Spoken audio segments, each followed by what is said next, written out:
It's time to go to work.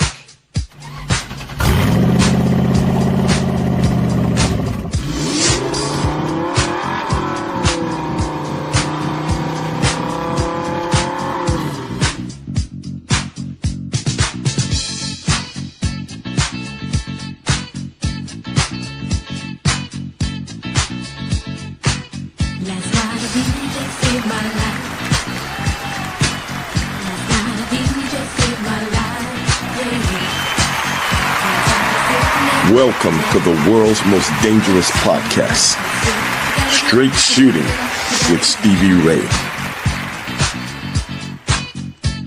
You know you drive me crazy, baby.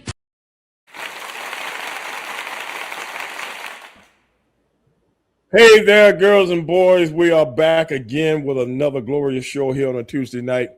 This is the world's most dangerous podcast, and I am your host, Mr. Stevie Ray, and this is Straight Shooting with Stevie Ray. Now, let's get this party started. I just got a message.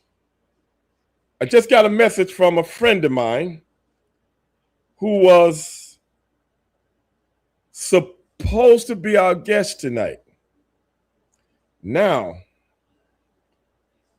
I don't know exactly what's up, Marco.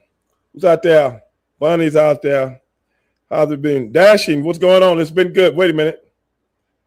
Can't wait to buy it.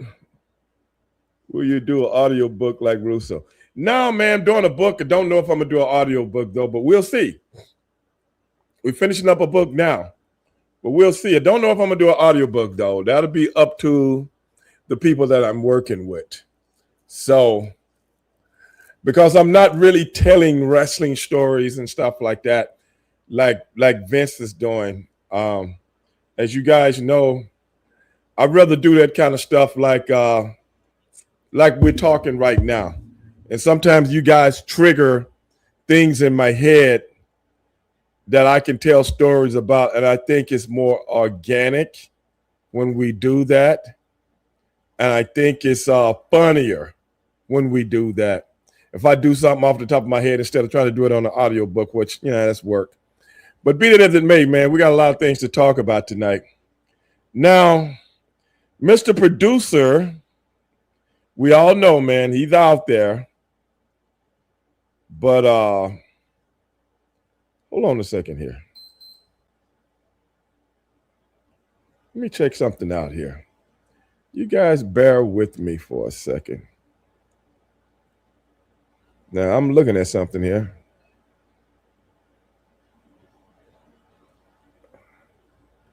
Okay. I don't know exactly. Guys, bear with me here. I'm checking something out as far as our guests go.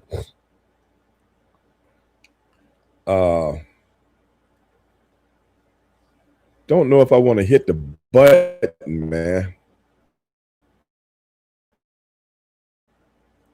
Because I might lose you. Don't know if I wanted to. Wow, you kill at the heel NWO. You were over around. Okay, see there? What the hell's going on here?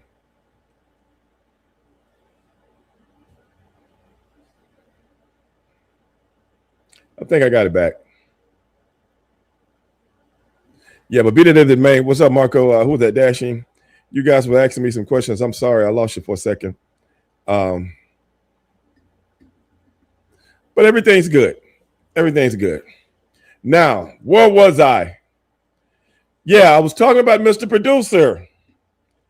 And we need to know exactly what's going on with Mr. Producer, man. We need to know exactly how is his journey going and different things of that matter.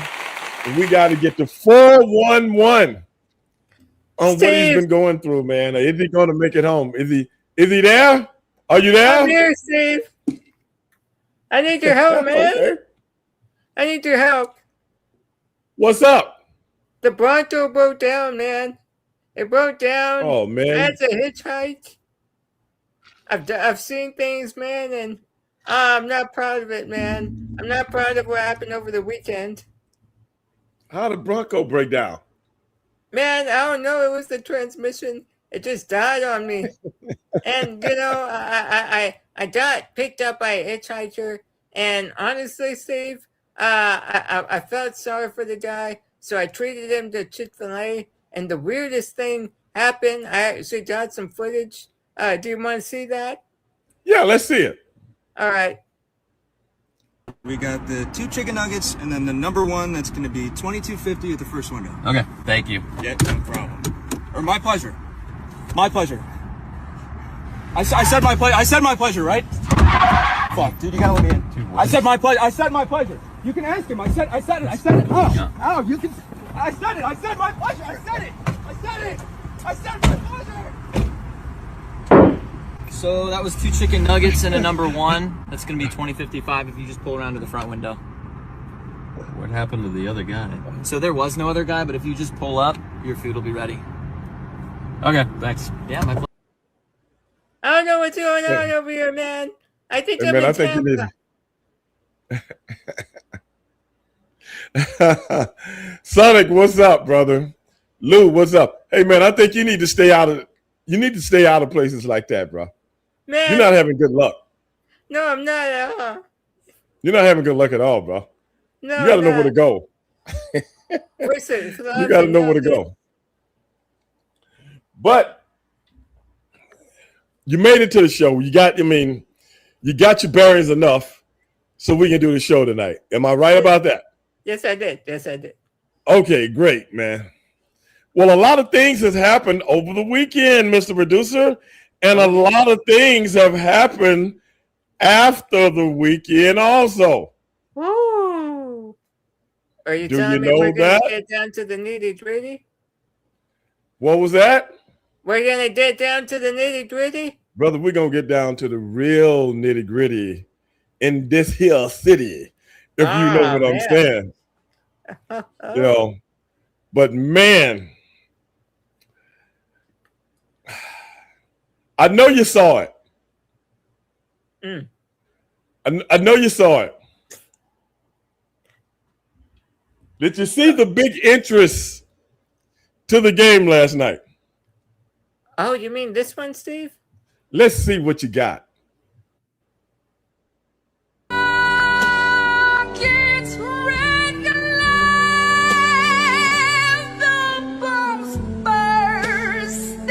No! Which one you talking about? Oh, not that! Which one? I'm talking about the grand entrance last night when who was that just singing? Was that Pink? I think it was. If not, it might have been Blue.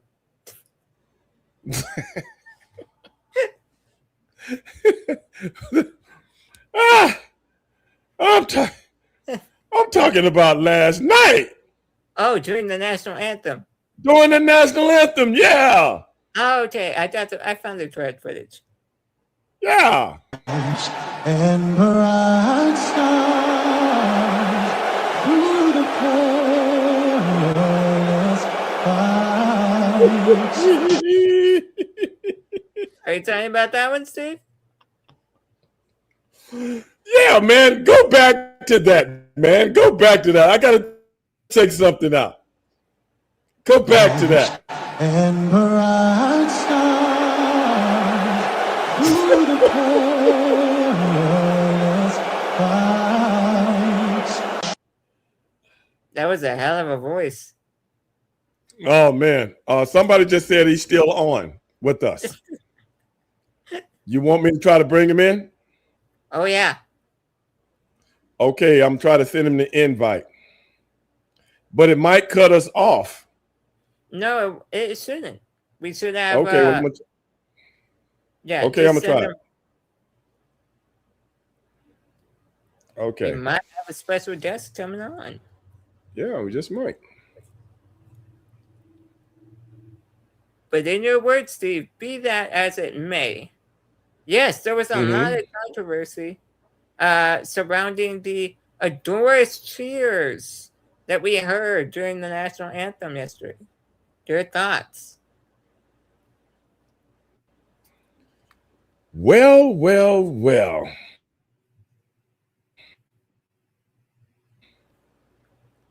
Hold on one second, Mr. Producer.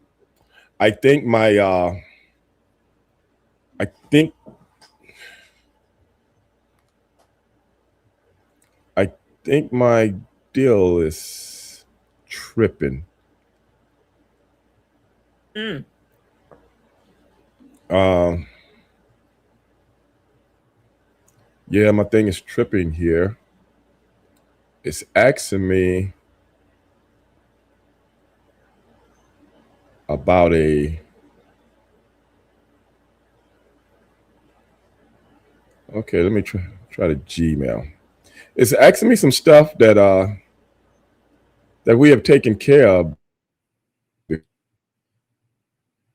before. And as of right now, it's really it's asking me to sign in because I can't see you right now. Can you still see me? I'm still here. We all see you, Steve. Okay, well, I'm checking out there's something going on with the sign in process. And Ah, I okay. need to, and I don't know why it's doing this. Um, I don't, to be honest. Hold on, let me check something out here. But No yeah, worries. man, we'll get back to that in 1 second. But let me check this out real quick. No, And sure. uh, We're gonna get I don't know why to everyone shortly. it's telling me to re-sign in the email. What was that? It shouldn't. But if it does, Well,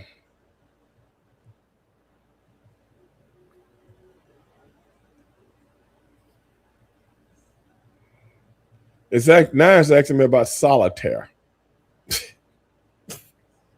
man, when you play it on that computer,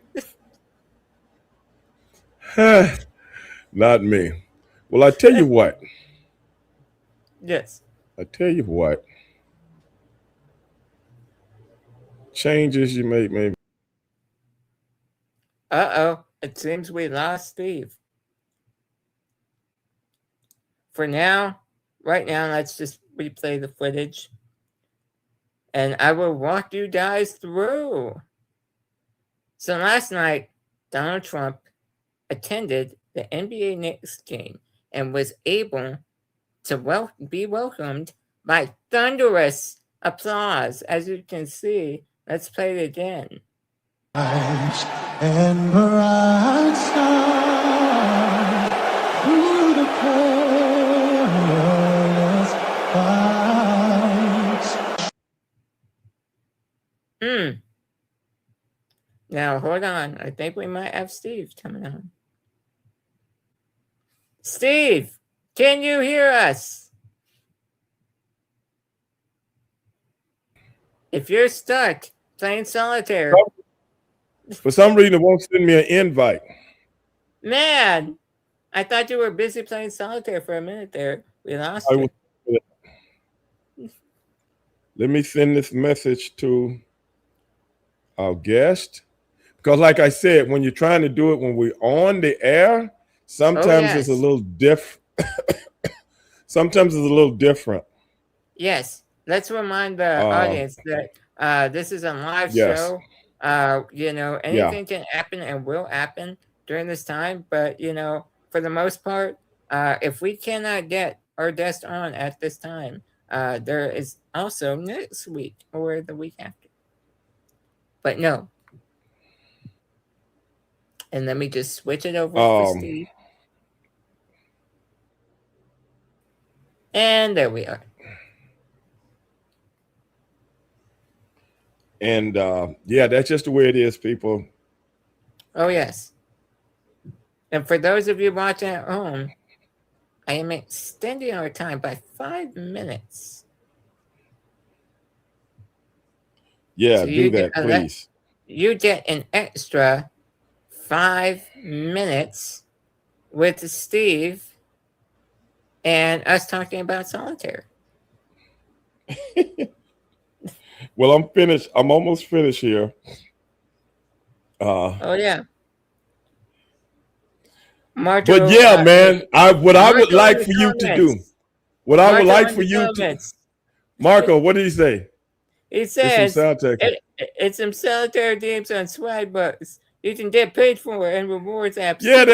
it was asking me to play solitaire, and I don't know where that came from, bro. I don't know. You know what I think?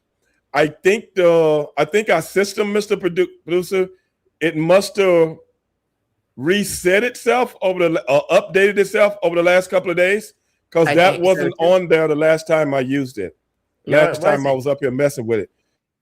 Or So an something must have alternative, updated itself, because it was asking Yeah. me for my sign in and all that stuff, and we're not going to be able to do that until we're off the air. You see, man, just like So, the Knicks, this is what it is happens what it when is. A certain president attends a So, public Lester, live event. now go back. Let's start over. Go back to that national anthem again. I got a few things to say. And bright star through the perilous fights. Now, let me ask you something. The president Oh, yeah. was there with his saluting, right? Yes. Well, who was the little girl sitting there with that fake, phony smile on her face? I thought that was who was that, his the niece? new Secret Service, man. Well, she can't do no worse than the last few that's been helping out. Oh yeah. Well, this was my things. Were those people booing in New York? Were they booing? I don't think so, Steve. If You don't think anything- so? That No, sounded like booing to me, Mr. Producer. No, those chants, it sounded very similar to when you and your brother entered any building with Harlem Heat, you know? They were booing us. Oh, really? Yeah. I could have sworn those were cheers, man. They cheered us years later. Before that,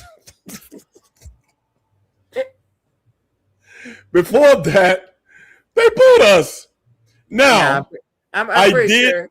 I'm pretty I sure you did- got the story wrong, man. I did hear Stephen A. Smith go on national television and say, if Donald Trump showed up at the Knicks game last night, that the Knicks, if they possibly lost, it was going to be Donald Trump's fault. Did you hear that? Yes, I did. Now, why would Stephen A. Smith say that? I don't know, man. He was just munching on pizza the last time I saw, and Who? French fries. Who? The president. We even have footage of that. The president wasn't eating. Oh, yes, it was. He was sitting there being the president that he was. I have video evidence. Okay, I have to see that.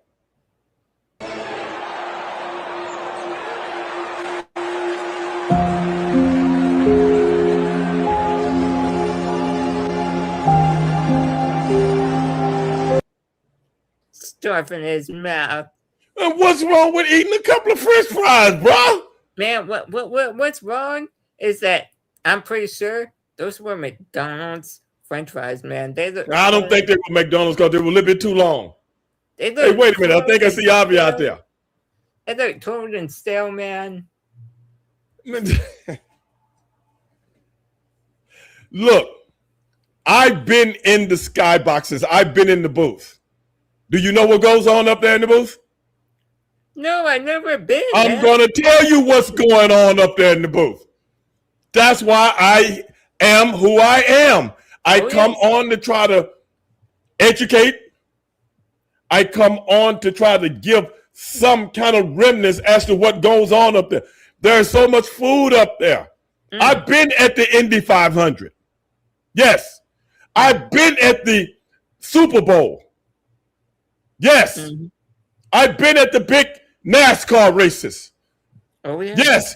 And do you know who old Ray Dog was? What was I that? was in the sky. I'm looking at Alicia Keys. Oh man, don't remind me. Where of the it. Texans play. I'm in the box of the sky. I'm up there where the big guys are. Mm. That's what Donald Trump was. Yes. Matthew, expert tutelage. Oh yes. Mm. So if you're up there, they might have some pizza. Oh yeah. Okay? They might have some French fries. They might have some hot dogs. They might have anything. And that's what Donald Trump was doing. And what's wrong with that? Well, let me raise that with another question, Steve. Okay. Because Okay. after his meal, instead of indulging, this is what happened. The old man, as I like to call him, fell asleep. Okay. Looks like the Donald is taking a nap. And Kai doesn't look too pleased with the old man. Come on, Gramps, you're missing the game.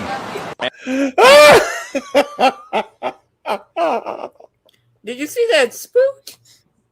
Look, Yeah. wait a minute. Wait a minute, man. Hey, look. When you get to a certain age, especially if you're in the skybox, man, you run in the country, all kind of different things are going on. You know, the economy is going through what it's going through. You got wars going on. You got so many different things you got to deal with on a daily basis. The man takes a few minutes out to watch a basketball game, and then you eat some fast food type things like that. It makes you want to take a little nap ski. Want to take a little nap. And what's wrong with that? I've done that. I mean, I've been at the Indy 500. The race is 3.5 hours long. You don't think old Ray Dog took a little nap ski? well, Hey, wait a minute. I see Avi. Avi wants the number. Avi, write the number down. 832-243-4428.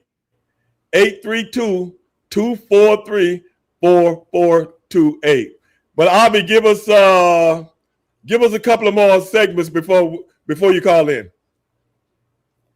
the thing Because is, Steve, I have the phone off the hook right now. you talked about a man fighting wars, but it looked like, from my vantage point, the man was fighting with the war to narcolepsy. Oh man, look, man, you just don't know what it's like running a nation. You just don't know what it's like, Mr. Producer. You know, I know he shut all the streets down in New York, and all the people were pissed off because they couldn't have their little outside party, you know, and all these different things. Yeah. So it made things a little inconvenient. So if you worked a 12-hour shift at the hospital right down the road, and now you can't even get out to go home. So what? What's a few more minutes? What's a few more minutes? It ain't the end of the world. And I do not like those New Yorkers. I'm going to tell it right now. Those New Yorkers had no right. Show a little decorum. Show a little respect. Going out there booing the president like that. I got a problem with that. And as for Stephen A. Smith, the president said, this guy doesn't have a high enough IQ to be a president. Was he right? Well, I'm not. He's talking about getting into politics. Was the president right? I mean, yeah, he was right. Okay, then. I'll give it there. Let's give the man some credit. It's tough running this country, man. Maybe they didn't have the right kind of pizza. Maybe they didn't have the right kind of chili dogs. I don't know. Okay, that's where I got to defend, because New York has some great ass pizza, man. Great ass pizza. You got me on that. Yes. You got me on that. But I don't know if maybe some of those pizzerias around that area didn't want to really give him the good pizza, and maybe he had to go down to Domino's. Maybe he had to go down to Domino's and get some of that garbage. I don't know. Man. How do we know that? For those of you that are just tuning in, Domino's does have a sale going on right now. Yeah, that might be what he eating. That's garbage, man. That is garbage. Don't eat it. Don't eat it. That's all I'm saying, man. The man want to come to a game, let him go to a game. Well, it was not only just a game, Steve, but Okay. it was a very big game of controversy, not to say the least. There were a lot of people very upset by the San Antonio Spurs, and especially the officiating. We have footage of the officiating that made them so upset. Okay, let's see it.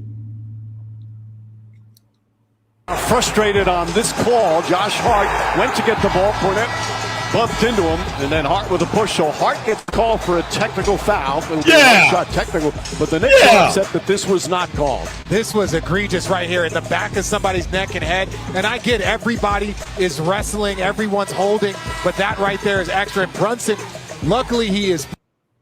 Hey, wait a minute. I think both of those calls were righteous.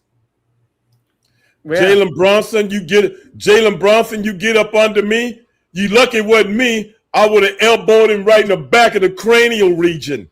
Yes. well, what about this, Steve? Because it What didn't about end there. It didn't end there in the later of the game.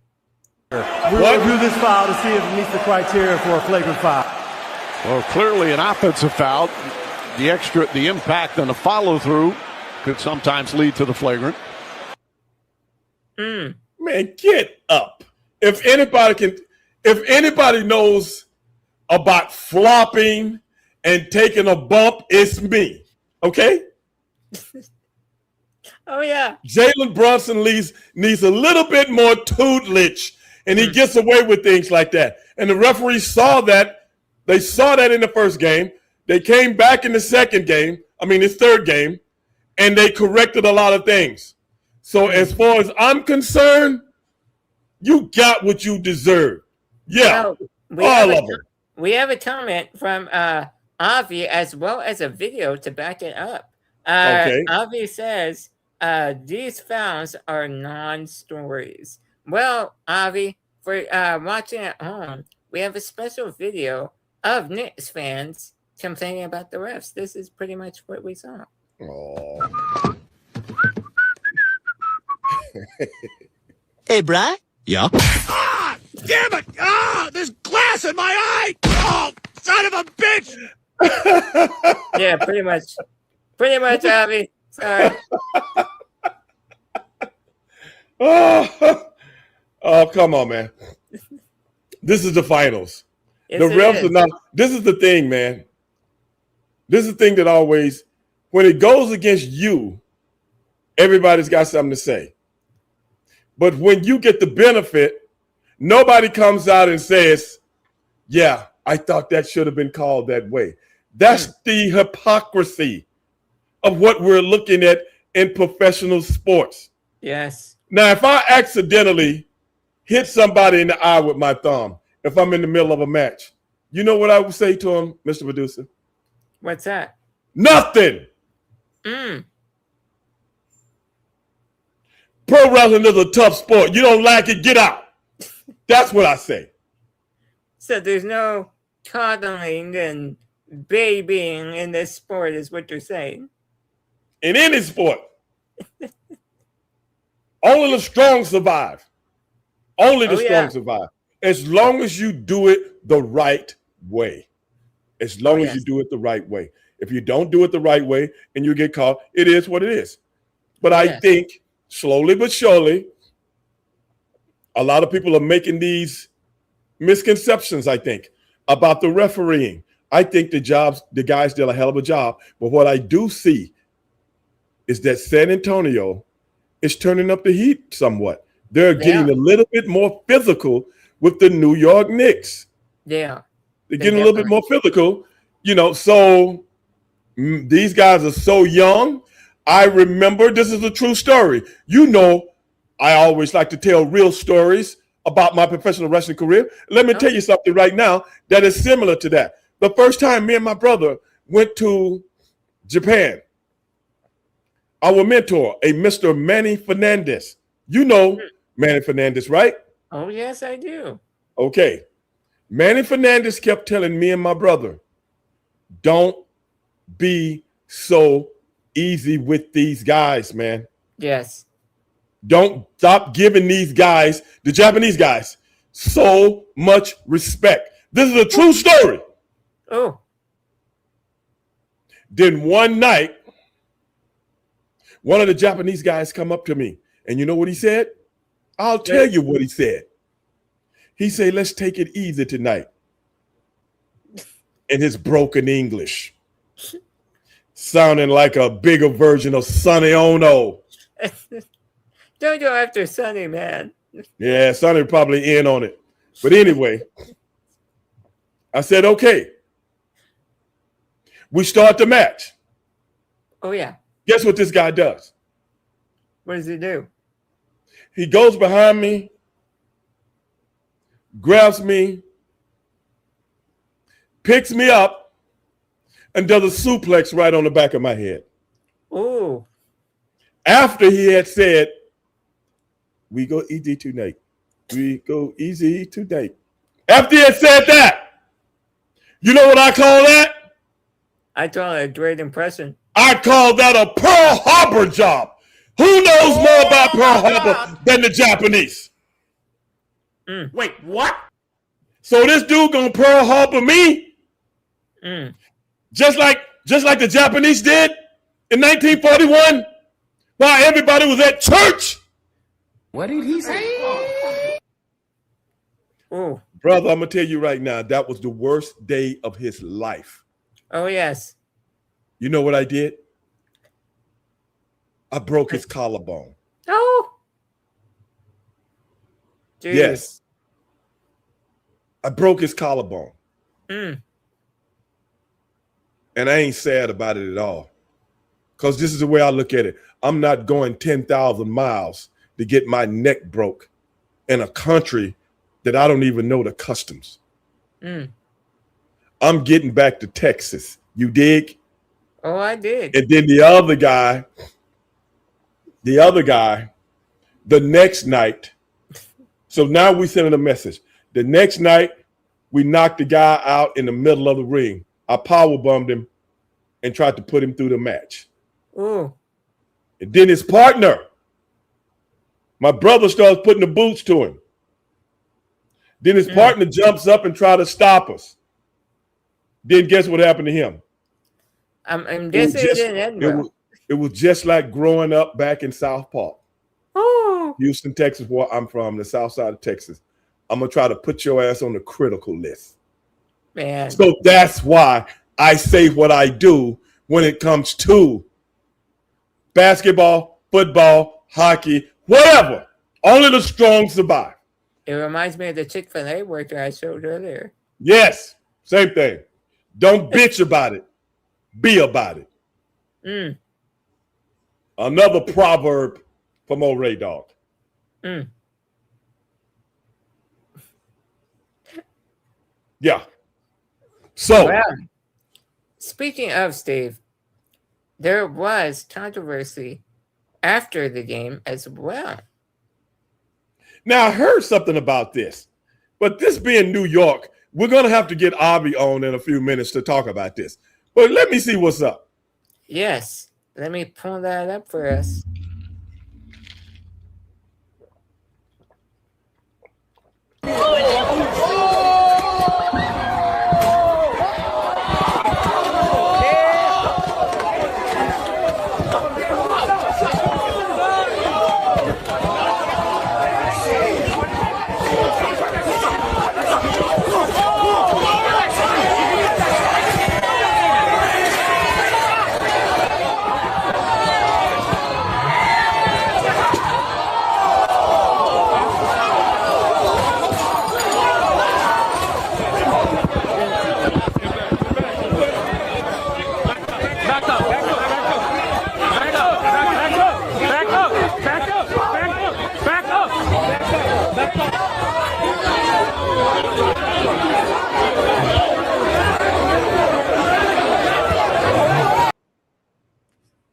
Wow, Steve. That reminded me of the time of, back in your day, man. It reminded me of, wrestling. Yeah, people. Oh man, I thought that was a replay.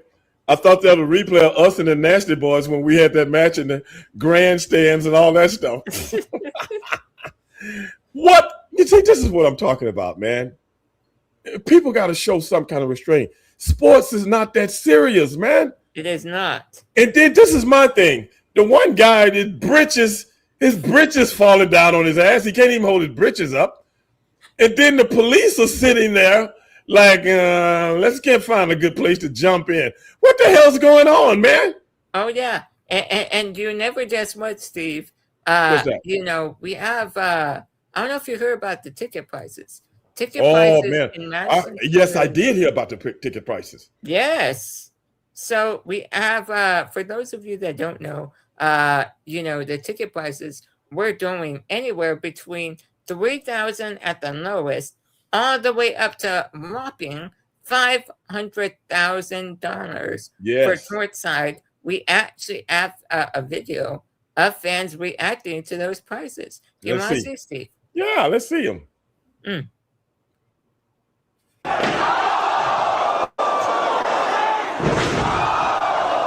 the Dudley boys are down. And down hard they went. The team that Joel I'm pretty sure that was in the Garden.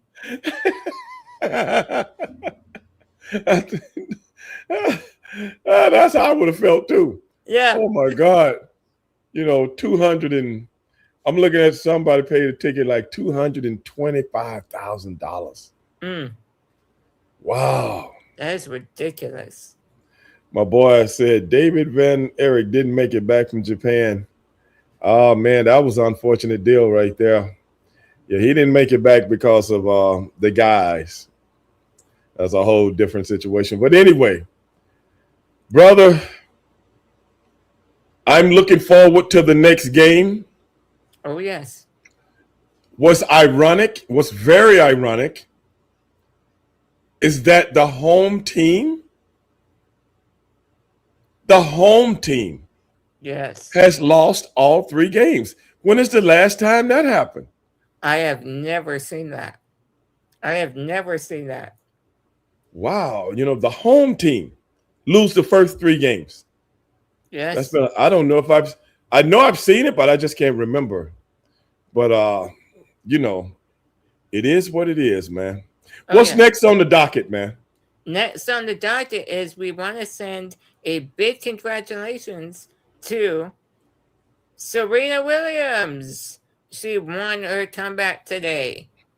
Man. Good for her, man. We're pulling for Serena at her age, and she's getting back out there after raising a family. You know, your body can start to break down, but we'll see how things start to go.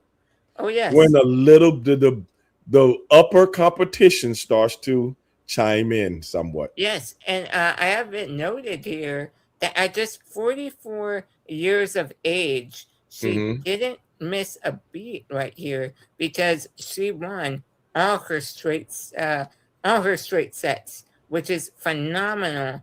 Unbelievable. Especially when you've been out of the game for a while. Yeah, it is.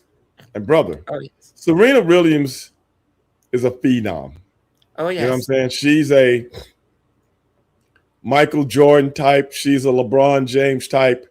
In tennis, you're not going to see this again, maybe in the next 20 years or so. Oh, yes. This is one of those athletes that come around every blue moon. Every blue moon. And when they come around to stay for a while. They are not flashes in the pan. Oh, yes. You dig? They are not Paul Revere and the Raiders. Okay? They are not like the Three Dog Nights. You guys go there. You know what I'm saying? Have a lot of hits in a short period of time. You know what I'm saying? Then all of a sudden they're not there anymore. No, the reason I said that, that's two of my favorite groups when I was a little boy, man. Three Dog Night and Paul Revere and the Raiders. And hey, that was my childhood, man. And I like to, revert back to my childhood sometimes, and people don't know what I'm talking about. But hey, those guys brought a lot of joy to my life because of the songs that they sang. Oh, yes. And Paul Lindsay was the lead singer of Paul Revere and the Raiders. Cherokee people. Yeah, man. Cherokee pride. Come on, So see. proud to live. Don't go So there, man. proud to die. That's a Yeah, hell of a right. song. You know what I'm saying? And Three Dog Night, boy, they had so many hits. It's not even funny, man. You know, celebrate, man. celebrate, dance to the music. Oh man, that's my childhood. That's my childhood, man. Man, let's get Avi on if he can still call in. Let's get Avi on, man, because we got a couple other topics to talk about. But I think we can work him in, Mr. Producer. Avi, if you're watching, we extended the time once again, and the client number is live. That's anybody out there. 832-243-4428. 832. Straight Shooting with Stevie Ray. Holla at your boy. I'm hollering, man. I got to tell you, you got some pipes. I didn't know you could sing that well. Man, you know, I used to sing in the choir. I got kicked out. You know, that's out of all the things we've discussed over this last decade, I haven't heard that. I got to tell you, that's pretty impressive. Thank you, man. I appreciate that. You know, it's not as good as all those Spurs fans that were singing last night. They were singing a lot of sad ballads.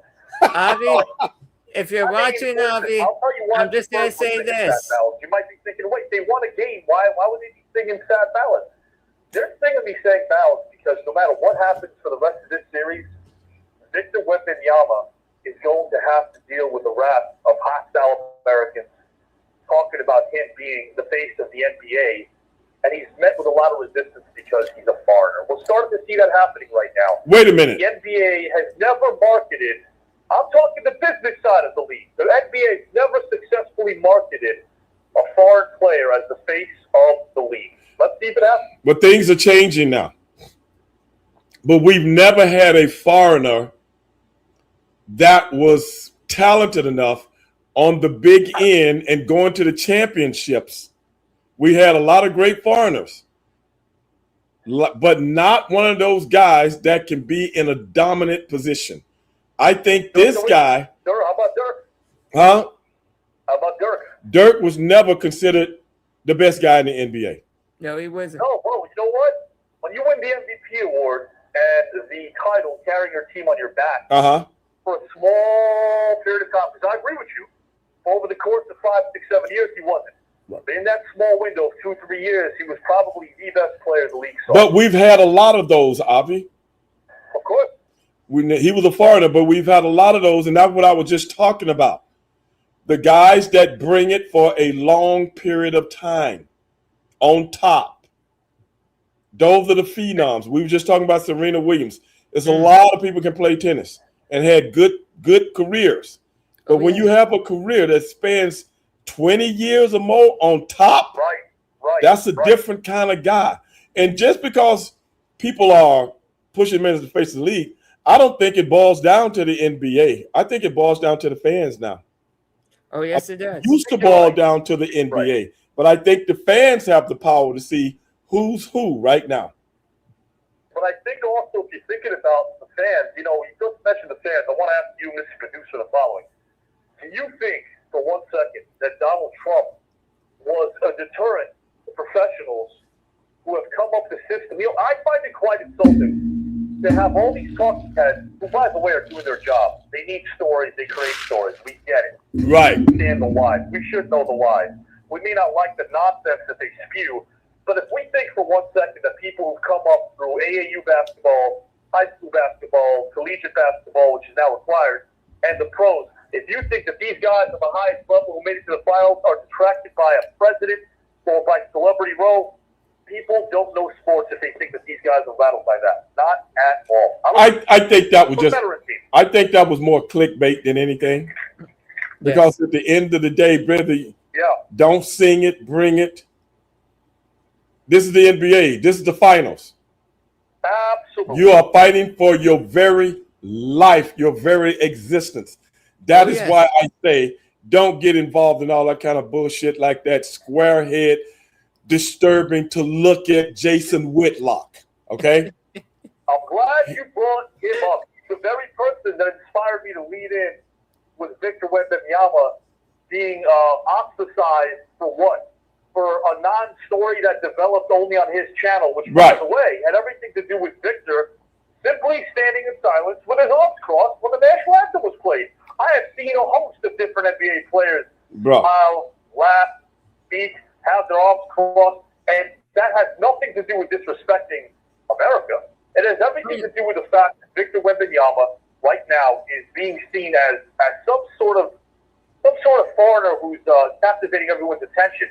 What? I think there are people like Whitlock who obviously need to create stories. to Exactly. feed his audience. He's got nothing left, bro.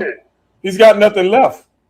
But to try to start something like this that nobody actually gives a damn about, because at the end of the day, this fake patriot, Jason Whitlock, that's trying to exhibit xenophobic, that's been going on for the last 10 years that people are pretty much tired of now, especially when it comes to something that nobody even gave a damn about till he brought it up, and they still don't give a damn about it. That's right. Oh, yes. How do you going to tell a person that's got his arms crossed, you can't cross your arms and look down? He's like this and he's a foreigner. And he kept saying that word, foreigner. How do I know you're not a foreigner? How do I know you're not even an alien? In a very hostile fashion. And you I know. know he's doing it to appease his little audience. His base. You know, That's when all. I say little, obviously, you know, for a YouTube channel, fine. But we know he does this to appease his audience because at the end of the day, he burned every single bridge. There are people that refuse to work with him. And I think when you have no talent, the only place you have There it is. You hit it right on the head. sensationalism. That's it. You hit it right on the head. That's all you got left because of the times that we live in now. There is a very small audience for that kind of rhetoric. Oh, and yeah. it's keeping you afloat. It's not keeping you on top, but you're drowning and your head is still over the water. Other than that, you will be in deep water and your lungs will be filled with water right now. This is it for him. He's done. So he has to keep bringing up things like that to keep himself relevant within his base. Oh, yes. Because he doesn't have a real base anymore. And I think you hit the hammer on the head as well because, again, Mr. Producer, you're knowledgeable, Stevie. I think the one area that Whitlock lacks, and I'm not going to say on him, you can get away with it when you're as entertaining as Stephen A. Yes. You can get away with it. Yes. When you have a personality. Yes. And you have material, right? Very You work true. with the material. I can almost forgive you for your perceived ignorance because A, it's shtick, and B, I'm laughing at your ignorance. It's actually entertaining me. Brother, Nothing. it's what I'm talking about. Jason Whitlock is to be slightly entertaining with his bullshit rhetoric. Right. It's what I'm talking about when it came to Shannon Sharp and when it came to Skip Bayless. Right. No, Skip Bayless. If you don't have an entertainment factor within your repertoire nowadays, you are nothing. Oh, yes. Absolutely. You are nothing. That is why I keep telling people pro wrestling has taken over anything, everything. I want the audience to know this because they should, because you have a great audience right here who are listening and watching, and Mr. Producer as well. I go back with Stevie a decade. You were actually bringing this up way before it became a common 20 years ago. theme. 2 decades. 2 decades. We've been seeing it evolve. And there's a reason why Skip Bayless isn't on national TV. There's a reason why Jason Whitlock isn't on national TV. Because if the talking heads are emerging as stars, like it or not, they've got to be entertaining. Yes. Gotta be. You can be controversial Yeah. with his topics and what he likes to talk about, but you got to bring a element of entertainment with it. Oh, yes. How many times, like on the old podcast, me and Abby used to do a podcast years ago, ladies and gentlemen, and two of the things that we always talked about is we have to entertain people to educate people. Other than that, they don't want to hear it. Subconsciously, not saying on purpose, but subconsciously, everybody is a sucker for entertainment nowadays. So you got to open that up in their minds first, then walk through it, then educate them. Oh, yes. How many people, though, do you really think want to be treated to a full game. I don't care what sport we're talking about over here. I mean, it gets to the point where right now the game within the game is more entertaining. Inside the NBA is a perfect example. Exactly. I had fans, I had friends who were fans who said, you know what? I've realized that listening to a Barkley and a Shaq and a Kenny and Ernie is way more entertaining than watching the whole game. And that's when I started seeing the shift.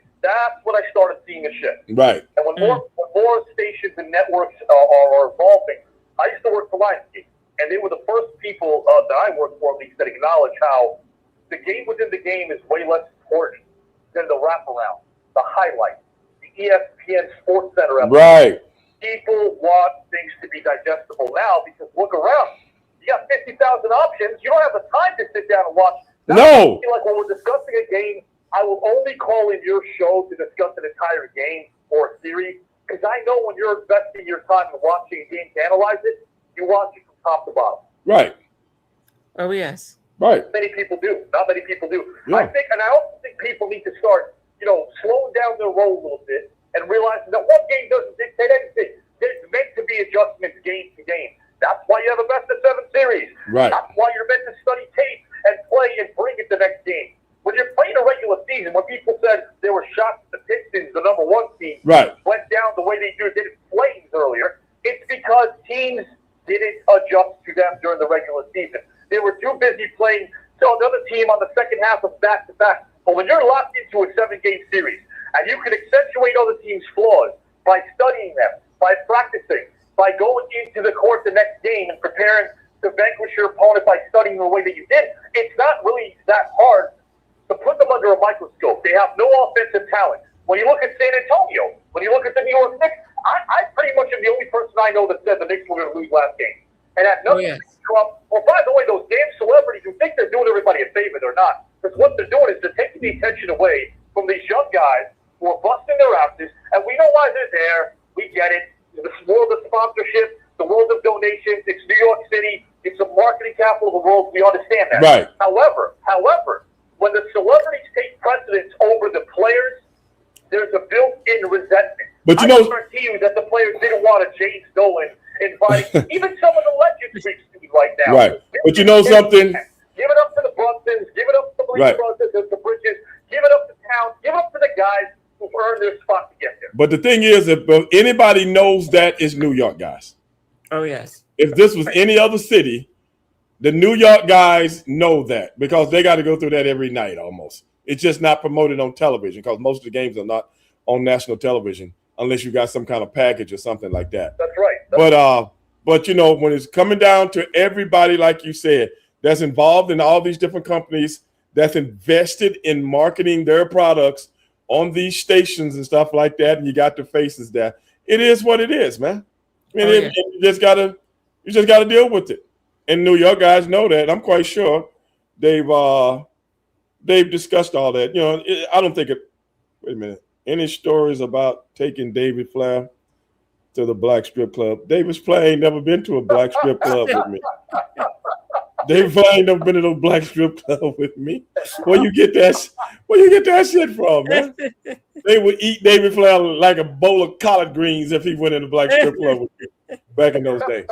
I had to take people like, Jim Duggan? huh? Jim ain't no. Jim Duggan? I never took famous guys to the black strip clubs.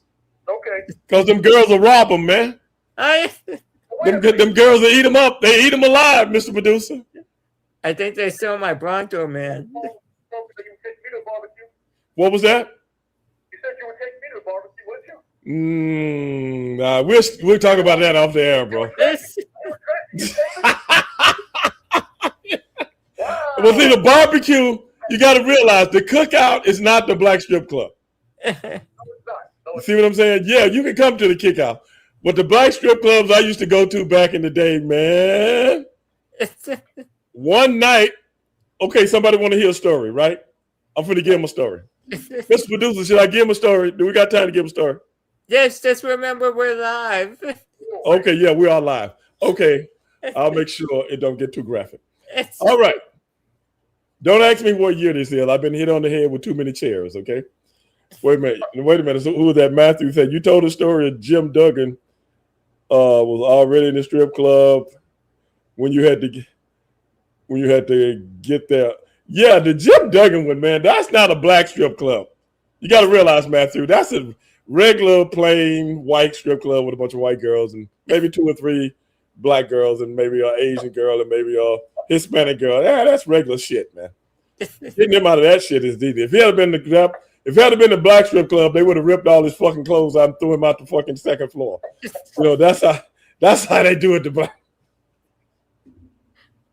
They would have put him in the VIP and robbed him at gunpoint.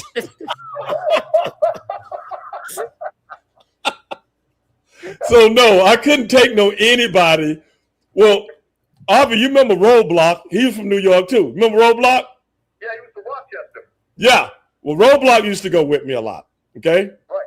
Oh man, that's my boy. I miss him, man. I miss him. I ain't talked to him in years. We used to have a good time, man. And so Hey, do you mind me saying something really quick about Roadblock? Are you okay with that? yeah, go ahead. So a lot of people don't know the story, but essentially the guy got known. He got known by skipping the guardrails of stand during the 80s. He went to a house show and watched, I guess, a Hogan match, whatever it was. The guy was obviously, I don't tell you this. I mean, he was in excess of 340 pounds, 6'6", really big guy. Yeah. Guy skips the guardrail, goes through that makeshift security team they had in the 80s. Okay. Which looks like the Keystone Cops. He goes through the barricade, gets through security, gets in the ring, and starts posing with Hogan, lifts him up atop his shoulders. Hogan taps him on the shoulder, not literally but figuratively, by saying, "Hey man, I can make some." Hogan would have this thing about seeing these gigantic guys that could be fed to him. All these heels they would feed to him. Right. And essentially he said, "I'll give you a number, get trained." Hogan gave him a number. I think, if I'm not mistaken, it was the New Jersey school. Larry Sharp. Is it Larry Sharp? Right. The guy went to Larry Sharp's school, got trained, and that was it. It all started with him hopping the guardrail during a live event. I never knew that, man. Yeah. I never knew that. Yeah. But now I've lost my train of thought. Oh. Now I've lost my train of thought. Mr. Producer, what was I talking about, Mr. Producer? What was I about to say? All I heard was you left me on the strip club, man. Oh, okay. Mr. Producer just informed me on what I was saying. That's why Mr. Producer is so valuable to the show, man. Okay. I give you a scenario that happened in a black strip club one night. It wasn't me and Roadblock, though. It was me and Jerry Flynn. Do you remember him? The karate guy. Used to run Malenko's school down in Florida. So Jerry Flynn, and Avi, I've told you this. See, Mr. Producer, I haven't told you this. You're a little bit too young. I ain't trying to give your age up or nothing like that. Don't give my age up, I man. don't want to pollute. These are words my daughter would use. Pollute your mind. Pollute the mind of the youth. Man, you can't pollute this mind. My daughter used to tell me that by some of the little kids in her when she was in elementary school. She was and some of the little guys that within her class that stayed in my neighborhood, and she was like, "Daddy, why are you down there messing with those kids?" I'm like, "Dad, you don't like them?" I'm like, "You don't like them?" No.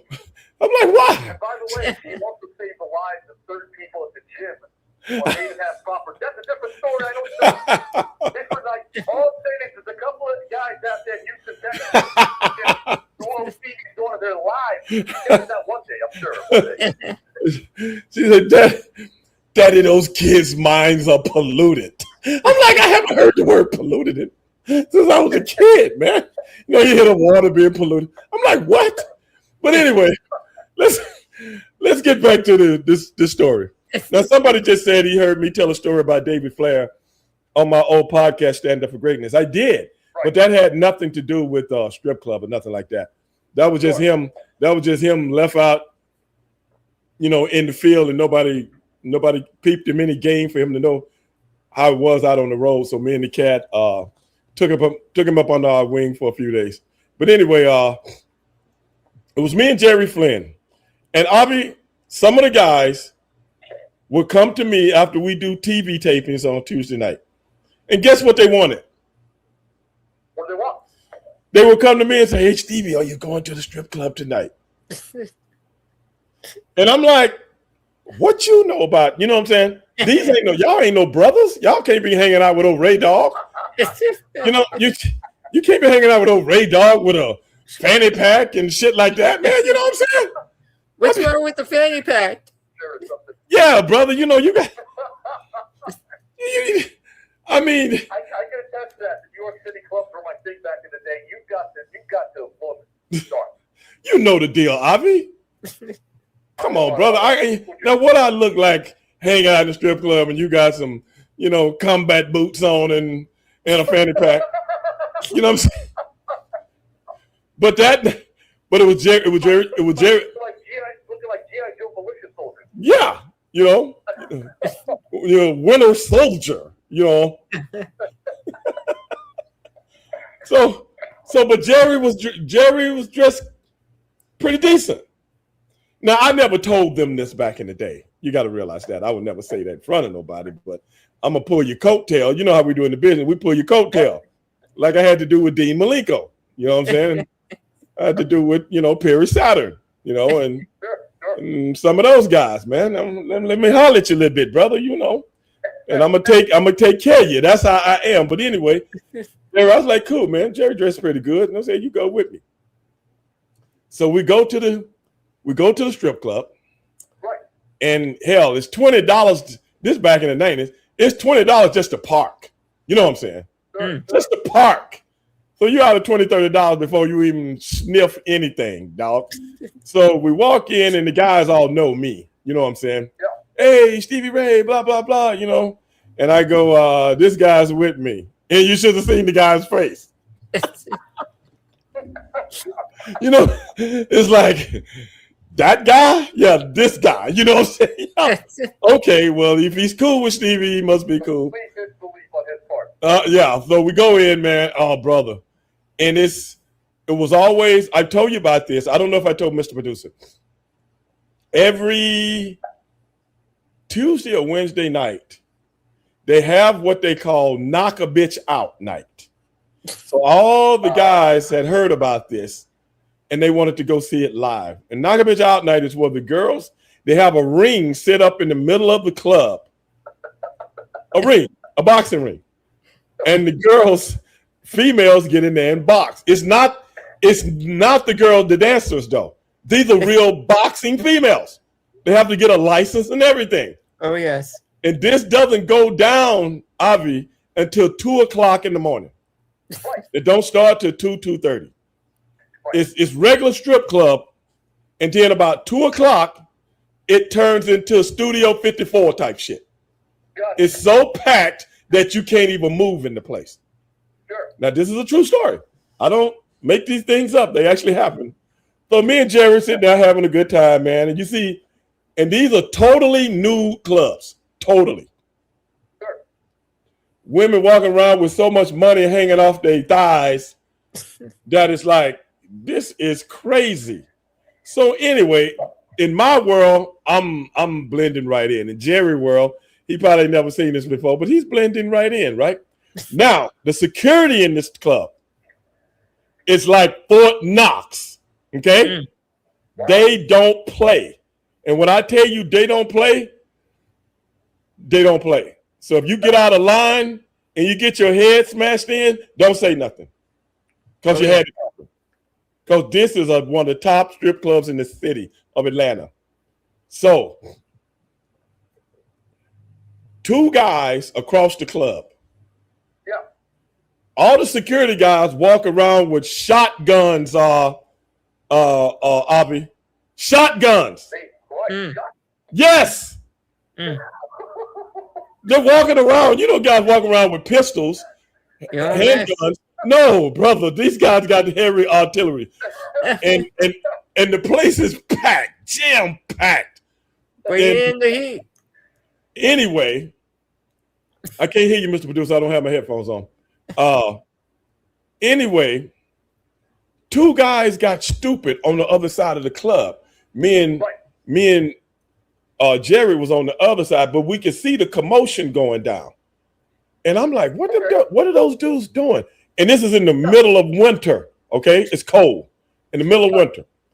And all of a sudden one dude got kind of stiff with the security dude.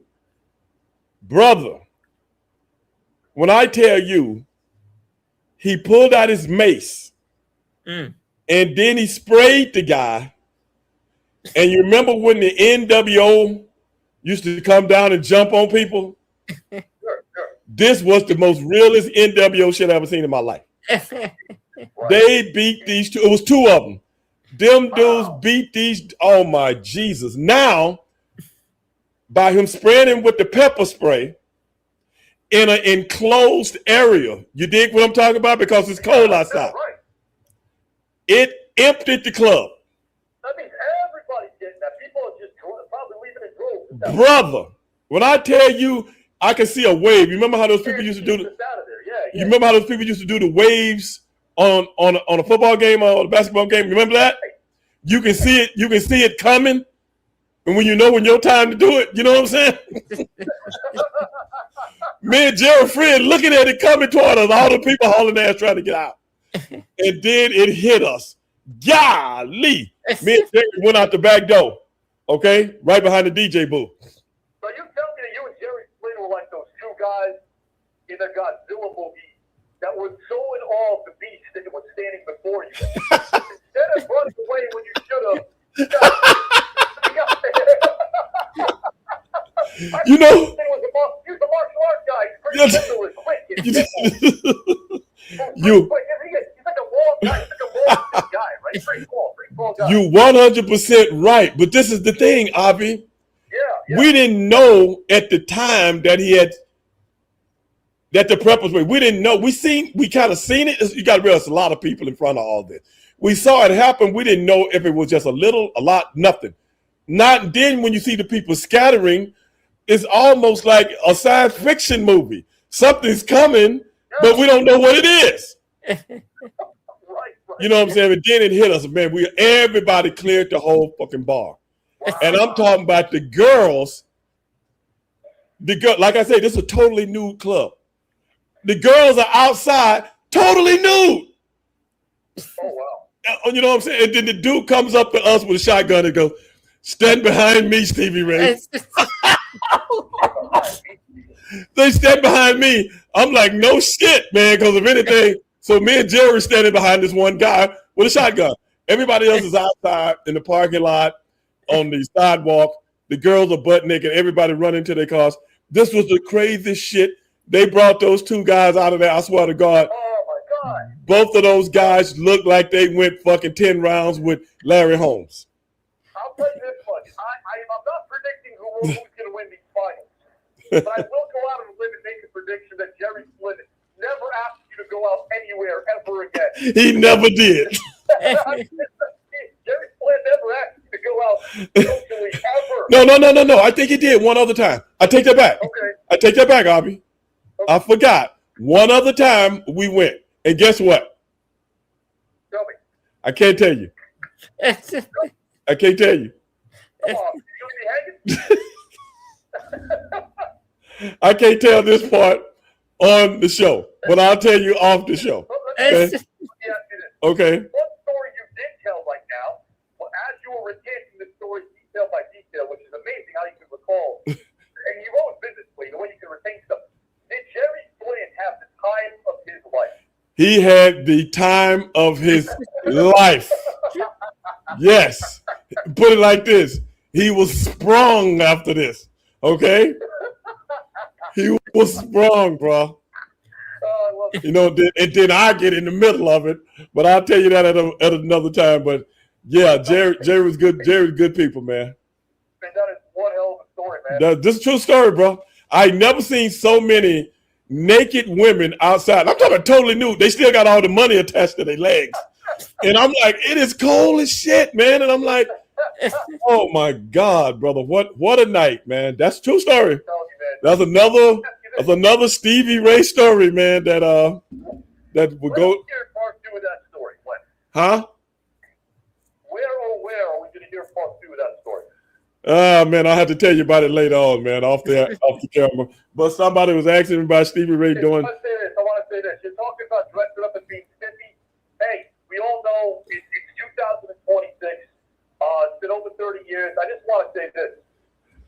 One of these days, and this isn't meant to be some sort of punchline, but one of these days, you and I will explore why dressing up and going out to a club in the LA scene, the way Mr. Goldman did in the mid-90s, Right. made it absolutely impossible for someone to be considered guilty in a horrific homicide and crime. Well, brother Aubrey, I'm glad you brought that up. Yeah.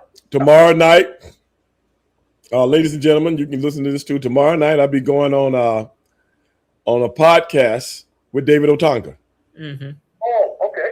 I'm gonna go on his show, and we were supposed to have somebody you know on the show tonight that you know very well. We was have Mr. Tracy Murray was going to be on the show tonight.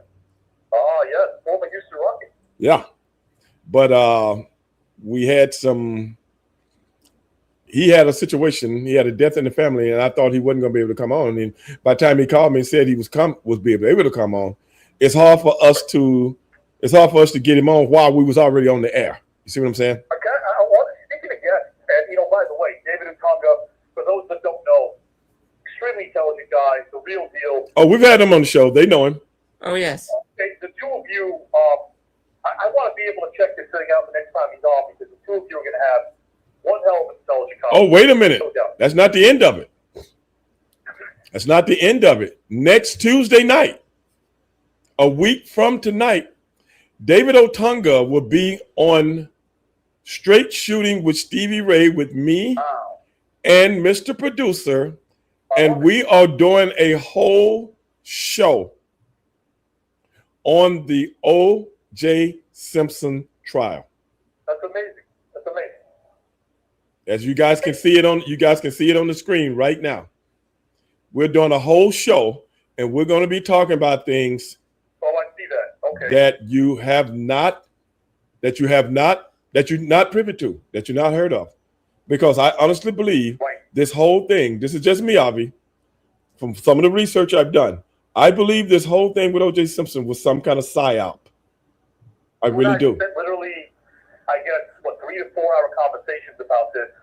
I'm going to be honored to be sitting there in the comment section, taking this show in, because it's very important. The way you dissect it, there's always going to be levity, of course, because that's what you bring. But I'm going to be thrilled to be able to see this up. I appreciate that, brother, because we're gonna get down to it, man. I've had Mr. Producer studying a lot of things, and he's going to come up with some things that he wants to present also, man, because I think it's very important at the end of the day, because when I look back on this, I look at so many people that made money from it. I look at so many people that made money from this. They have made millions and millions and millions of dollars attached to this whole thing. Unprecedented that we had an actual judge making money off the trial while it was going on. Right. Unprecedented. Never before have we seen that in the judicial system, where an actual serving judge is making money profiting off of a case. Right. Real time. Unbelievable. Unbelievable. And next week, ladies and gentlemen, if you have any comments as we're doing the show, we'll try to get to them as much as we possibly can. And what we want to try to do is just give you guys a little insight on the things that television didn't tell you. I was just talking to a friend of mine today, and some of the things that she brought up, and I was like, what did you learn that from? And you know what she said? I heard it. Wow. See what I'm talking about? I heard it. Yeah. Hearing something is one thing. Presenting evidence is another, because if you wasn't sitting in that court for almost 9 months, like all those people were. And one of the things that I told her, I had to do jury duty one time in my life. But when I was a little bitty boy, I didn't even understand this movie. I wasn't even 10 years old. I might have been 7, 8 years old. And I looked at this movie from the time I was 7, 8 years old and to a young man until the day. And I finally got what the whole movie was about. And that movie was called 12 Angry Men. One of the greatest movies of all time. You talked about jurors. Great movie. Well, you know what? I'm not going to describe the synopsis. If anyone hasn't seen 12 Angry Men, it's a winner. Yes, go see it. Yeah. And try to understand it. Don't just look at it. Like when I was a kid, I'm just looking at movies. Once I became a man and a young man and started figuring stuff out, slowly but surely, I started to figure out what this movie was about. When it comes, without spoilers, can you tell me what it was about the movie that grabbed you the way that it did? I don't know. Okay. When I was a kid, I don't know. Maybe I was trying to figure it out in my head and just didn't get it. You know what I'm saying? And maybe that's why I started coming back to it. Because if you're not really into the movie, it's super boring. It's super boring, but it's a thriller without being a thriller because you have to use your mind to try to figure out what this guy, Henry Fonda, is trying to convey to everybody else.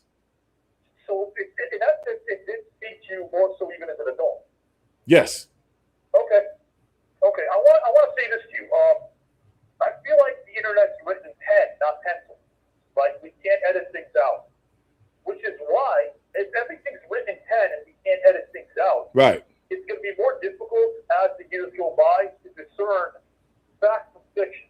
Right. I implore people, as a former educator, to be able to sit down and watch this episode next week, because you guys, if it's anything like the conversations we had, very neat. Something you and I have researched for. I mean, you're an expert on this topic.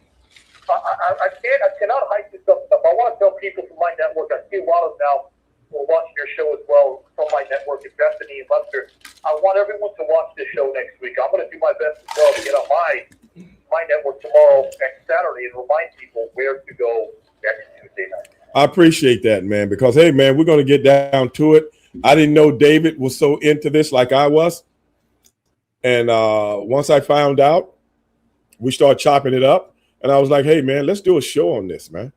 And he was like, cool. He's like, well, you come on my show, and that'll be the prelude. And then we'll go on your show and be the main event. I was like, let's do it. Let's do it.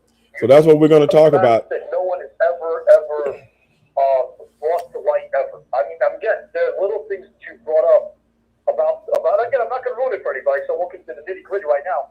But there are things that you brought up that you paid attention to detail to that really are illogical when trying to pin the murder on Jason. Now Marco just said, I knew it was a guy several years ago that talked to me and said he didn't believe OJ did it because of the time and something he said about OJ's daughter's birthday party, but he made a lot of sense. The guy's 100% right, Marco. It had nothing to do with a birthday party. Had nothing to do with a birthday party. But see, the timeline is what kills everything.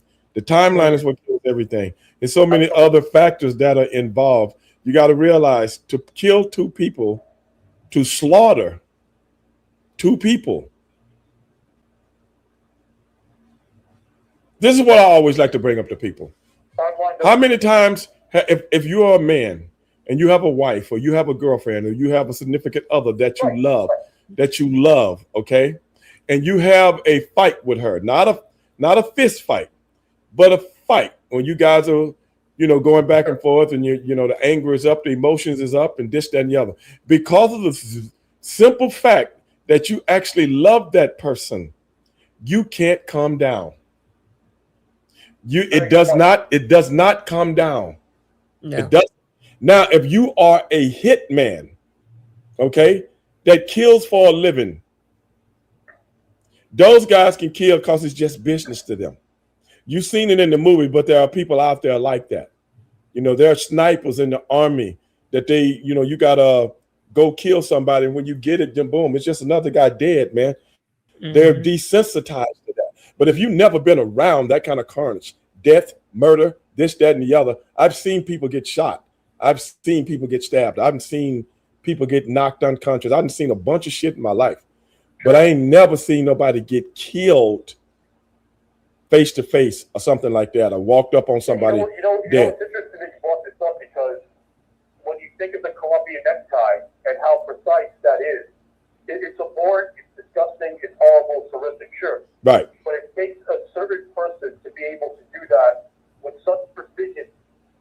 And no, a film that OJ did in the early 80s has nothing to do with that sort of Even if you did. Think that they're in the know. Even if you did train like in a movie or something like that, that's a movie. Exactly. You do a scene cut. Okay, let me go back to my trailer. Okay, somebody get me some cocaine in here and some cigarettes, some marijuana, man. I'm gonna take me a nap like Donald Trump did the other night. Yeah, man, take me a nap. You hit me when you need me on the Saturday game. You know? You know what's funny? Bring up the fact that there was no motive. Are the ones who are willfully ignorant. And when you're willfully ignorant, you're not willing to look at the other side no matter what. Right. Of course there's a motive. You're looking at the LAPD. There was a particular point in time with a certain someone I won't name who got his own show on Fox News later on, by the way. Yeah. You're looking at a checkered history at best of corrupt officers who went on the stand admitting that their fellow partners in crime did carry forth some bias regarding race. That was admitted. That was on the stand. Exactly. That's all someone needs to know. That's it. Yes. And like I said, if you go through that with a loved one, especially somebody, significant other, and I'm talking to women and I'm talking to men. Yeah. And then I'm going to go get on an airplane. Right. And meet several people, sign a zillion autographs. Even Muhammad Ali's photographer that's been knowing OJ since he was a kid when he first came to USC back in 1968. Been knowing him since then. He came up and talked to him on the plane. The airline pilot had OJ sign his logbook conversation with him. Everybody that he talked to, nobody said, "Oh man, was he sweating?" No, he's cool. Was he this? Big smile. So, gratifying and greeting people. So if you just killed two people and had a fierce fight with one of them, and one of them was your loved one and the mother of your kids, and you don't show any emotion toward that, and you get on the plane and fly to Chicago like it ain't no big deal, that only person I know can do something like that is the legendary Jack the Ripper, if he was still alive. A sociopath. By all accounts, people who know OJ said he was the opposite of that. A very outwardly passionate guy. Yeah. Someone who didn't have such calculating sociopathic tendencies. So that does conflict with his profile. That doesn't add up. I'm not a violent person. No. I'm not. If you're a violent person, you know what I'm saying. Especially like there's a pattern. They tried to put that whole thing in there about the fight that they had as a couple. Okay. That was on New Year's Eve of '89. Yeah. Right. Okay. How many years ago was that? And this girl had a deposition, whereas she said, OJ has never touched me since then. And that was an accident. Mm-hmm. It was like get off me type thing. You know what I'm saying? Where you didn't mean to actually do it, and it got taken to another level. And most people, when you look at those shows at nighttime, when you look at those kind of little talking head shows where they keep showing that, they'll show her showing the bruises and stuff like that, and this, that, and the other. You would think the man had just dropped on a DDT or something like that, but it wasn't. And do you know this? And this will come out, and I'm gonna leave it at this, Avi, because me and Mr. Producer got to get out of here. Absolutely. Do you know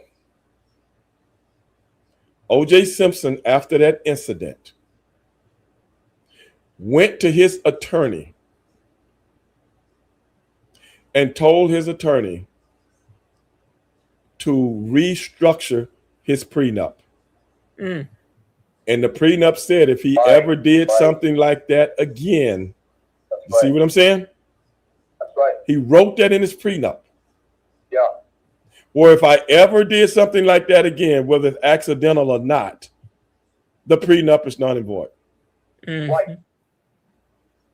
Is that great? But you've never heard about this. You never hear about it. You've never heard about this. Swept under the rug entirely. You're right. So what kind of person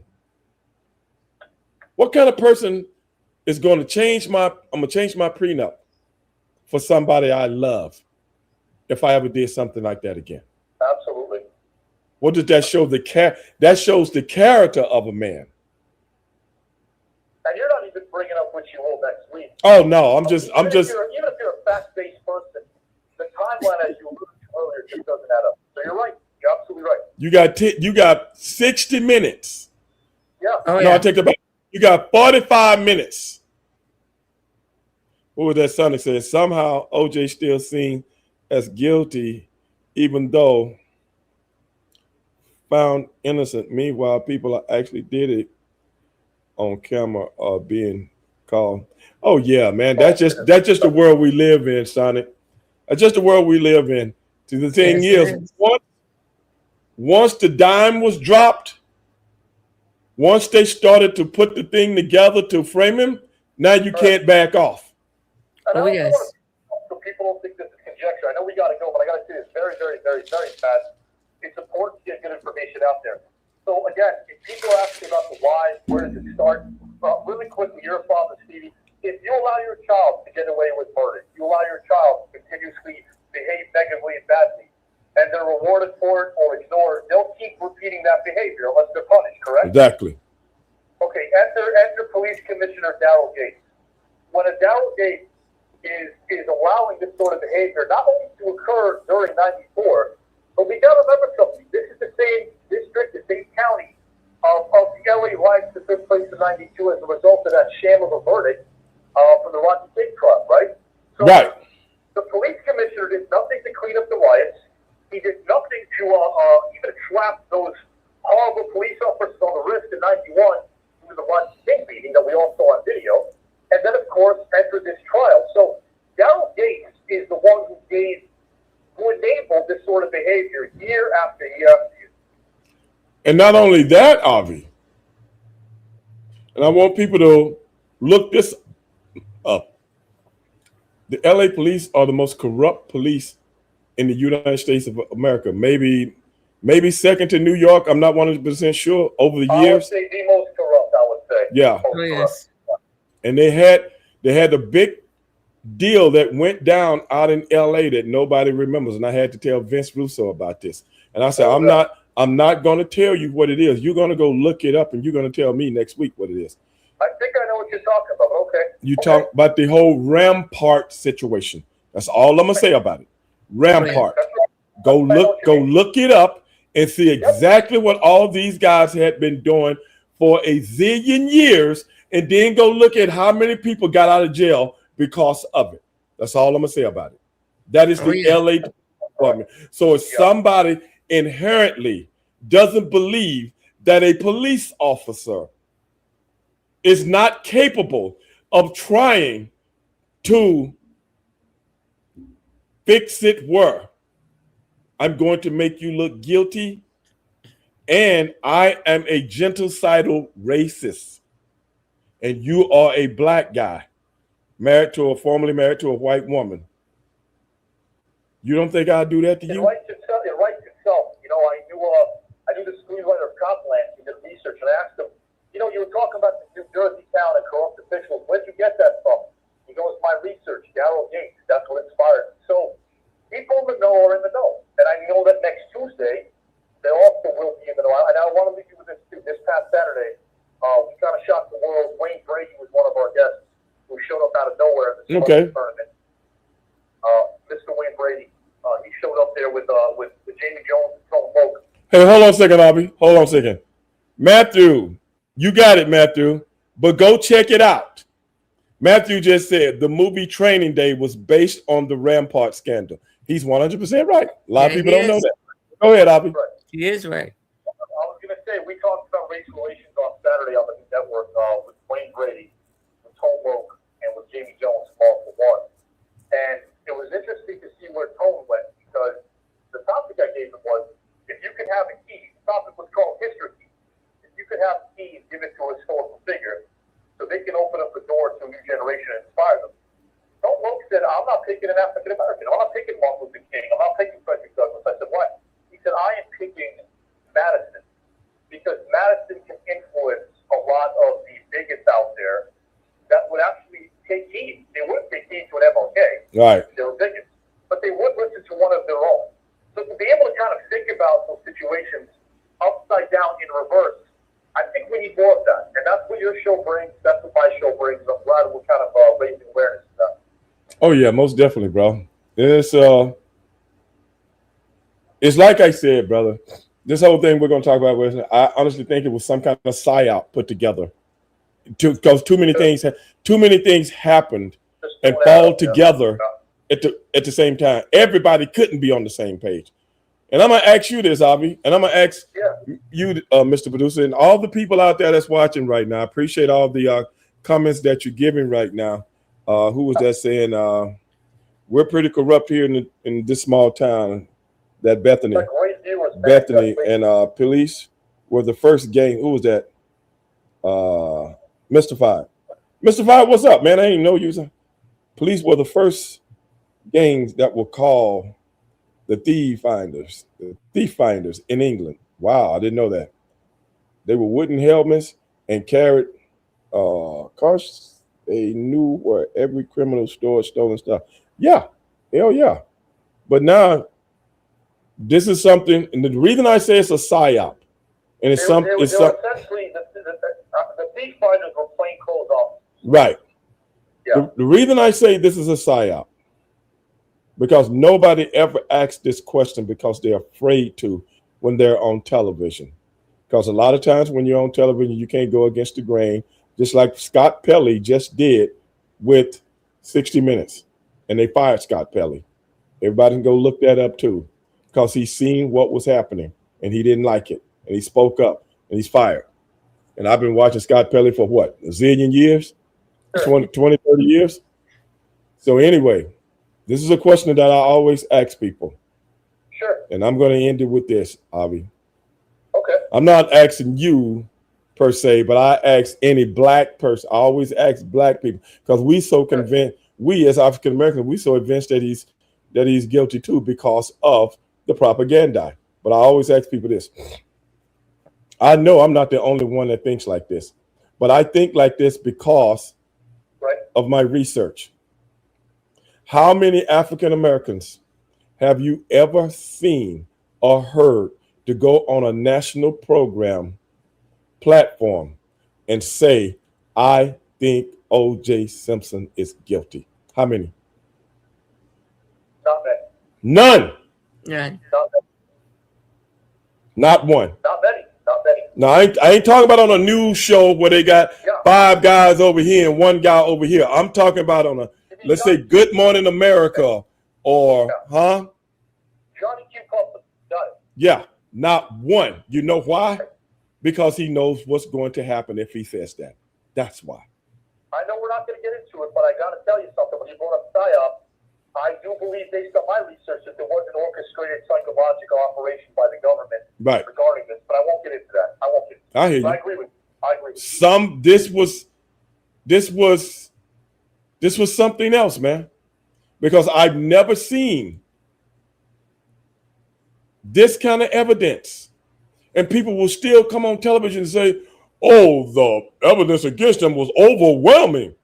And it's not. Especially when I listen to Peter Neufeld and Barry Scheck. Nobody could lay it down like those 2 guys. That's right. Peter Neufeld and Barry Scheck. Go check them guys out. But they, who was that? Mr. Fire saying they be calling Uncle Tom. No, they ain't gonna be calling Uncle Tom Mr. Fire. They gonna be saying you're gonna be down at the unemployment office tomorrow morning. That's where you're gonna be. As long as you can hold that over somebody's head, brother. Why do you think those guys bow down to Donald Trump? Or mob boss? You know why? You better know your beans from your cornbread, bro. It ain't rocket. But anyway, Avi still out there? Hey, listen, before I sign out, I'll tell you this. I know that we're at the Garden tomorrow. It's going to be a Garden party. No doubt about that. There's going to be a Knicks victory, we know. But I want to say this. Come Saturday, when we go back to Texas, a state you're familiar with, Stevie, I just want everybody to know that the Riverwalk is going to turn into a river of tears. Well, hey, man, I like both teams. Hey, cut that so quick. They call this the tourist destination of Texas. Man, to me, it looks like raw sewage. Man, come on, man. Like, man, come on. Come on, man. I'm telling you right now, until you go to it, when you go to it, you're not going to be saying that. I've been down the River Rock, man. It is, oh, man. Beautiful. Steven, we're starving. I know, man. As a matter of fact, As a matter of fact, when I was a little kid, my older brother, he was the biggest Knicks fan, which made me the biggest Knicks fan. You see what I'm saying? And my brother, and I knew all of them, brother. I knew them all. I knew every guy on the team, all the way to Phil Jackson. I knew the David Bushes. I knew the Bill Bradley. You might face the round season tournament. You might face Jerry Lucas. He's in our tournament. Jerry Lucas, Dick Barnett, Walt Frazier. I knew them all, brother. And this is the thing. Yes, sir. This is the thing. Willis Reed went to Grambling. He did. He went to Grambling. That's right. And my brother went to Grambling. So I had a connection. Okay. You see what I'm saying? I had a connection with them. But so I've always been a Knick fan over the years, but I got to pull for the Texas team, man. Pull for San Antonio. Got it. Okay. I got to pull for the Texas team, man. I'm not mad at that. Steve. Yeah. I'm not. Because you know what? As a good friend of yours for over a decade, I'm going to console you. I'm going to give you my shoulder to lean on when you're crying once they lose. Oh no, I'm pulling for them, but I ain't dying for them. It ain't like they the Steelers or nothing like that. Well, let me ask you this. Are they your favorite Texas NBA team or no? What was that? Of all the three Texas teams in the NBA, are the Spurs your favorite or is it Houston? Probably Houston, right? Yeah, oh yeah, Houston more than San Antonio. San Antonio. But you know, Texas, we got 3 teams. So when the city team goes out, you still got 2 more. You know what I'm saying? So That's right. it's always pulling for the state. And like New York got 2 names. New York got 2 names and they ain't got 2 names for nothing. You know what I'm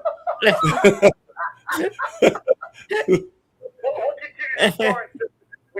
Okay then, brother. I appreciate you calling in, Avi. Everybody giving you high praise out here. Man, this is the place to be on Tuesday night. All right, brother. Appreciate it, man. Thanks. Take care. All right, bro. Mr. Producer, we went over, but we had a lot of things. Wait a minute. Let's see something. Straight Shooting with Stevie Ray. Holla at your boy. Hey, Mr. Stevie, it's Matthew. How's it going? I just wanted to catch you before you got off the air. Okay. So, with the series being 2-1 in the Knicks' favor, what do you think both teams have to do in order to close this thing out for the Knicks to close it out and for the Spurs to get back into it? You know what? I am so divided on that whole thing.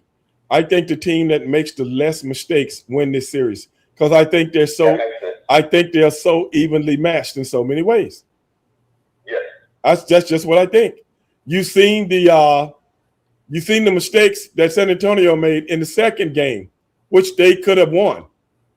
And you've seen last night they cut out a lot of the mistakes, and New York made a few more mistakes, and then this team goes up. So if you take the mistakes out in so many different ways, who's ever less prone to do the wrong thing at the wrong time, I think prevails. And which team that is, I don't know. Oh yes. What has New York shown you in the first couple games that you didn't really see coming into the series? Because I think a lot of people picked the Spurs to win this series, running away when the series first started. Most of the experts going into the finals picked New York to win. Oh, really? Okay. Well, you got to realize New York hadn't lost a game in a while. Oh yes. Yeah, they haven't lost a game in about 23 days or something like that coming into the final. Right. So New York has been the favorite on the guys I've been listening to because of the youth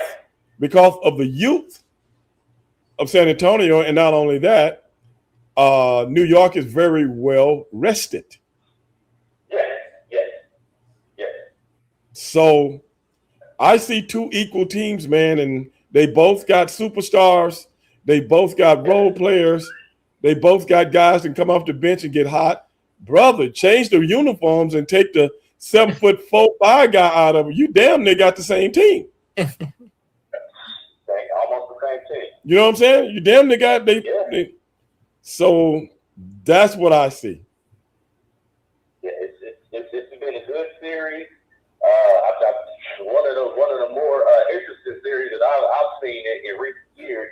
Also, one last question: what do you think about the parity recently in the NBA? Because since 2018, team. There's been a different team to win the NBA title every single year. There hasn't been a repeat. And this is what I've been trying to tell people for 100 years.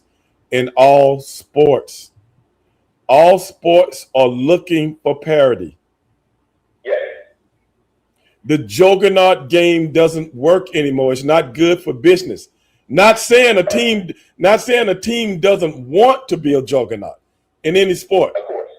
But you don't want 1, 2, 3. This is what I was telling. I was just having an argument with some guys on a debate rather, on social media. And I was talking about football. I said, if you look back at the 2000s to 2010s, you had Tom Brady in 4 Super Bowls. You had Big Ben in 3 Super Bowls. You had Peyton Manning in 2 Super Bowls. Yeah. That's 9 Super Bowls with 3 fucking guys. You know what I'm saying? That's not good for business because you want every team spending money to think that their team got a chance. And then the sponsors don't put in the money for commercials and shit no more. You got to realize all this shit is connected. Everybody want to be a juggernaut, but at the end of the day, that's why they had to come up with free agency. They had to come up with salary caps. That's why they had to come up with, the best teams with the best, letting these guys do this, that, and the other as it pertains to coming out of college and this, that, and the other. It's different now. And if anybody think yesterday is as good as today, and I tell people all the time, you look at the playoffs in football last year. I'm a Steeler fan, right? Yes, sir. Who had the worst fucking quarterback in the playoffs out of 16 teams last year? Who had the worst fucking quarterback? You don't have to go through anybody. Pittsburgh. So how do you want a man to win a Super Bowl with out of 16 quarterbacks? His numbers were the worst of all of them. Yeah. Steve, time to go home. Okay, brother. Mr. Producer giving led the league in turnovers. They ended up winning the Super Bowl. Right. With what's his name? Yeah, those days are over. Yeah. Yeah. Mr. Producer giving me the egg. I got to get out of here. But I appreciate it, Matthew. I'll get back with you next week. Yes, sir. All right, brother. Peace. Okay, All Mr. right, Producer. Steve. We have covered everything from the national anthem to you singing to strip clubs. Anything else you want to cover? I think we got it all, man. We can cover the other stuff next week. All right, we finished it. Okay, ladies and gentlemen, appreciate everybody hanging out with us tonight on another glorious Tuesday night. Mr. Producer and we got some things to do. We went over tonight, but sometimes it bees that way sometime. But for my main man, Mr. Producer, I'm Stevie Ray. Appreciate you chiming in on Straight Shooting with Stevie Ray. And if you do nothing else, ladies and gentlemen, be one.